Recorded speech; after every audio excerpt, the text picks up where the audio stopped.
कहाँ इस्तेमाल करेगी, ग्रोथ आउटलुक क्या है, ईवी मार्केट में नए लॉन्चेस की आखिर क्या तैयारियां हैं, तमाम मुद्दों पर चर्चा के लिए हमारे साथ एथर एनर्जी के सीईओ और एमडी तरुण मेहता भी जुड़ गए हैं। तरुण, आपका बहुत बहुत स्वागत है हमारी इस बेहद खास पेशकश में। और ये बताइएगा, प्रीमियम पोजीशनिंग की एक वजह जानना चाहेंगे आपसे, क्योंकि ये किसी भी तरह से इस तरह की पोजीशनिंग प्रॉफिटेबिलिटी में ट्रांसलेट नहीं होती हुई दिखाई दे रही है या हायर वॉल्यूम्स में ट्रांसलेट होती हुई दिखाई दे रही है। किस तरह से आप इसको देखते हैं? इसको अपनी परफॉर्मेंस बेहतर करने के लिए आप कैसे इम्प्रूव करेंगे? तो अगर आप हमारा अप्रोच देखेंगे, हमने स्टार्टिंग से हमारा बिलीफ रहा है कि Indian two wheeler market, Indian auto market and particularly हमारा स्कूटर मार्केट काफ़ी तेजी से प्रीमियमाइज हो रहा है। अगर आप हमारी इंडस्ट्री में देखेंगे तो 125 सीसी स्कूटर्स का मार्केट शेयर 20% से बढ़ के ऑलमोस्ट 50% हो गया है, 47-48% in just 5 years. So clearly premiumization हमारी इंडस्ट्री में काफ़ी तेजी से हो रहा है। ये प्रीमियमाइजेशन की वेव राइड करने के लिए हमने एथर को डे वन से प्रीमियम और मास प्रीमियम कैटेगरी में पोजीशन किया है। हमारा पहला प्रोडक्ट एथर 450 ये सेगमेंट में काफ़ी बढ़िया से लैंड हुआ था। और लास्ट ईयर हमने हमारा मोर मास मार्केट प्रोडक्ट एथर रिस्ता, जो फैमिली स्कूटर है, वो भी लॉन्च किया। एथर रिस्ता के आते ही आप हमारा देखेंगे वॉल्यूम, मार्जिन, एबिडा, प्रॉफिटेबिलिटी, सारे मेट्रिक्स में काफ़ी काफ़ी ज़बरदस्त फर्क आया है। FY25 में 3 क्वार्टर्स में हमारे volumes are up almost 45-50% same timeline last year के कंपैरिजन में।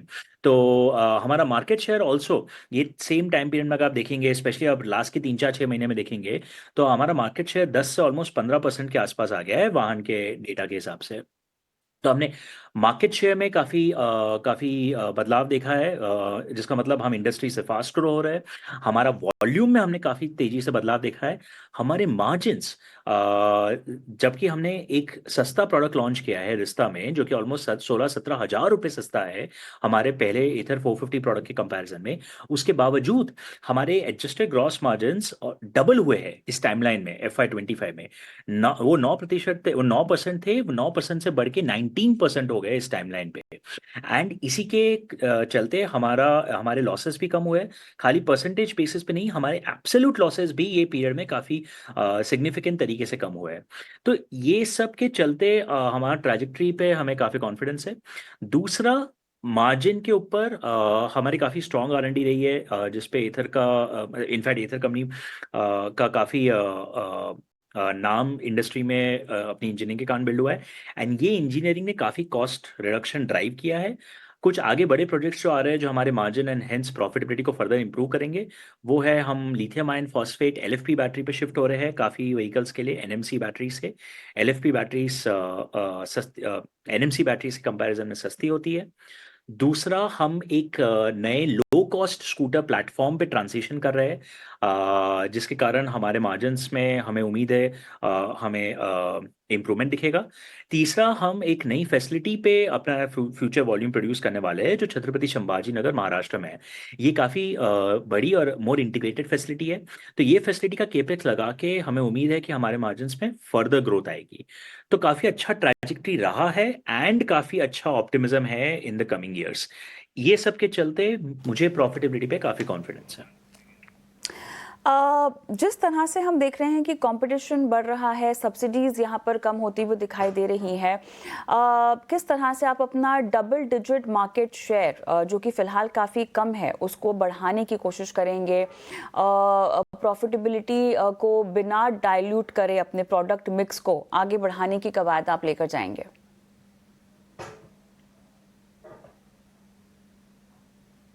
सो हमारे लिए जो सबसे बड़ा ग्रोथ लीवर हमारे आगे हमें दिख रहा है, वो है डिस्ट्रीब्यूशन एक्सपांशन। हमने हमारा जो नया स्कूटर एथर रिस्ता लॉन्च किया था लास्ट ईयर, उसका success specially non southern markets, Gujarat, Maharashtra, MP, Uttar Pradesh, Rajasthan, यहाँ पे काफ़ी बढ़िया परफॉर्मेंस रहा है ये प्रोडक्ट का। एंड ये सब स्टेट्स में हमारी दुकानें हिस्टोरिकली कम रही है।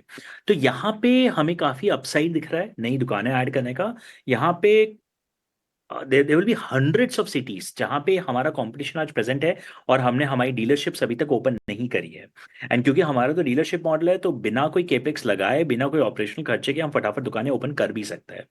अब हमारे पास सही प्रोडक्ट है लास्ट 6-9 महीने से, तो आप नोटिस करेंगे हमारी दुकानें यहाँ पे फटाफट आनी चालू होगी।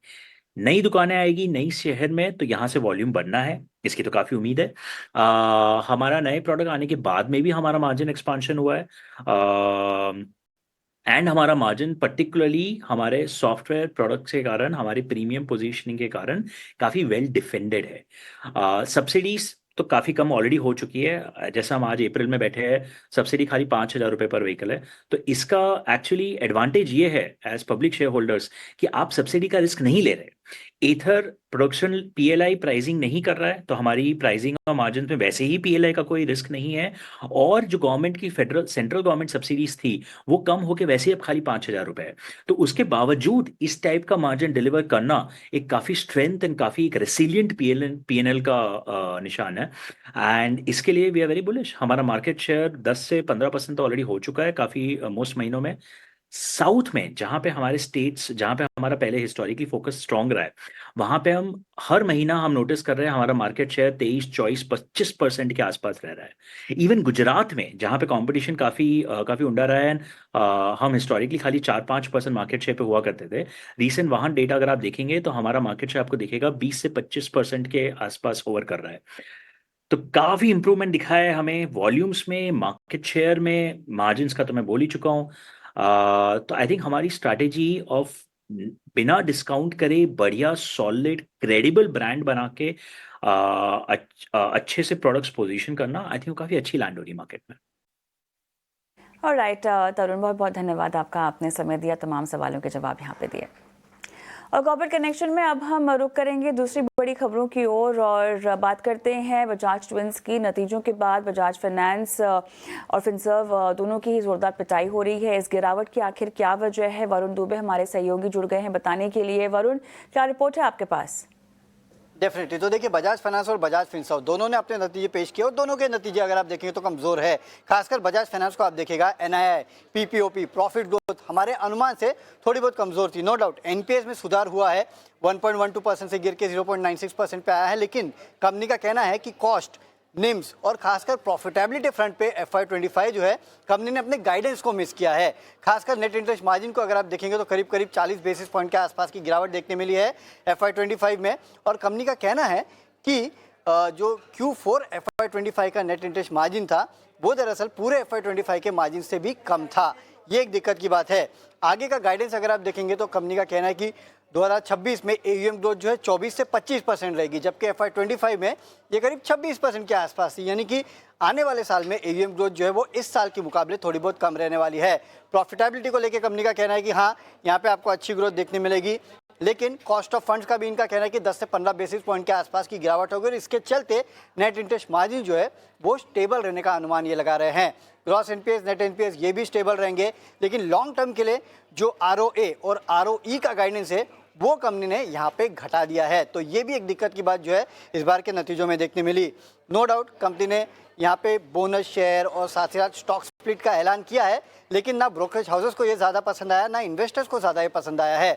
इसके लिए आपने देखा काफ़ी सारे ब्रोकरेज हाउसेस ने अपने टारगेट काटे भी है, जैसे कि सिटी, उन्होंने डाउनग्रेड किया है, न्यूट्रल का कॉल दे रहे हैं और अब 9,830 के टारगेट दे रहे हैं। इसके अलावा जेफरीज, इन्वेस्टेक, गोल्डमैन, इन सब ने अपने टारगेट्स में बदलाव किए हैं। तो एक तो नतीजे हल्के मिस, दूसरा जो गाइडेंस कंपनी ने दिया है वो दरअसल लोगों को पसंद नहीं आया। इसके लिए आपने देखा नतीजों के बाद स्टॉक की अच्छी खासी पिटाई हो रही है। केवल बजाज फाइनेंस नहीं बल्कि बजाज फिनसर्व की भी आज पिटाई हो रही है। ऑलराइट, शुक्रिया वरुण, तमाम यहाँ पर डिटेल्स देने के लिए, समझाने के लिए। दोनों काउंटर्स पर भी बात करेंगे। मानस जायसवाल हमारे साथ जुड़े हुए हैं, लेकिन एक छोटा सा ब्रेक लेते हैं। ब्रेक के उस पर बजाज फाइनेंस और फिनसर्व पर बातचीत होगी मानस के साथ और बाकी रियलिटी सेक्टर पर भी फोकस होगा।